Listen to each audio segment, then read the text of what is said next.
আসসালামু আলাইকুম। আজকে আমি চলে আসলাম মাঠের মধ্যে। কারণ এখন মানে এক চৈত মাসের শেষের দিক। এখন সবে পেঁয়াজ, পাট এগুলো মানে পেঁয়াজ তুলে পাট বুনতেছে। আমি যদি আপনাদের দেখাই, যারা আগর পাট বোনে তাদের পাটটা অনেক ভালো হয়। আমি এখন মাঠের মধ্যে এখন দেখাই, মানে অনেকেই দেখেন এইসব জমিগুলো সব কিছু পাট বোনা আর কি হয়ে গেছে। এখন শুধু একটা বৃষ্টির আশায় সবাই রয়েছে।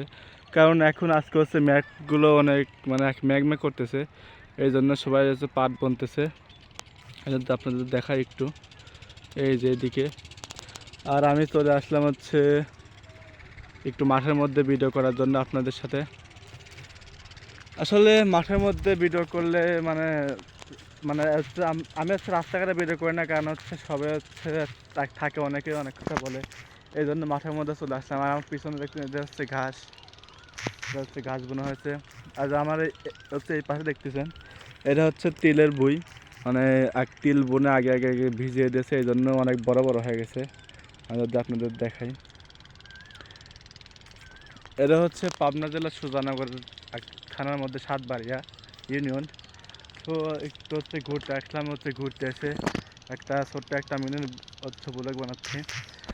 তো আসলে জীবনটা এরকম, মানে এই জমিগুলো কখনোই পড়ে থাকে না। ধরেন প্রথমত পিচ লাগায়, পিচ তোলার পাশে পরেই পাট বুনে দেয়, কেউ তিল বুনে দেয় এরকম। আর এটার পরে কিন্তু ধান লাগায়, কারণ একটা জমিতে বছরে 3টা ফসল হয় এদিকে। আর আমাদের ওদিকে 2টা, শুধু পিচ আর পাট হয়। এই জন্য আমি মাঠের মধ্যে আসি, মানে আপনাদের সাথে একটা জিনিস শেয়ার করতেছি। কারণ সবাই আর সব কিছু জানা, যারা শহরে থাকে তারা এগুলো কিছু একটা বোঝে না, কিছু দেখে না, তারা একটু চায় যে গ্রামের ভিউটি একটু নেই। আমি যদি আপনাদের দেখাই, এই গ্রামটা দেখতেছেন, এই গ্রামটা কাদুয়া। আর ওইটা দেখতেছেন, ওই যে একটা গ্রাম দেখছেন, ওটা খয়রান, খয়রান বাজার বলো ওইদিকে। আর এদিকে এদিকে কাদুয়া, আর এদিকে খয়রান। তার মাঝখানে মানে এইটুকু একটা মাঠ, কিন্তু এই মাঠটা অনেক ভালো।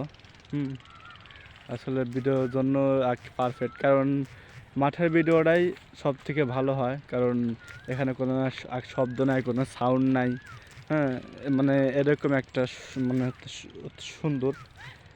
যাই হোক, ভিডিওতে অনেক কথাই বললাম। সো যদি ভালো লাগে থাকে তাহলে লাইক কমেন্ট শেয়ার করে পাশে থাকবেন। আজকের মতো বিদায় নিচ্ছি, এ পর্যন্তই। দেখা হবে নেক্সট কোনো ভিডিওতে। আল্লাহ হাফেজ।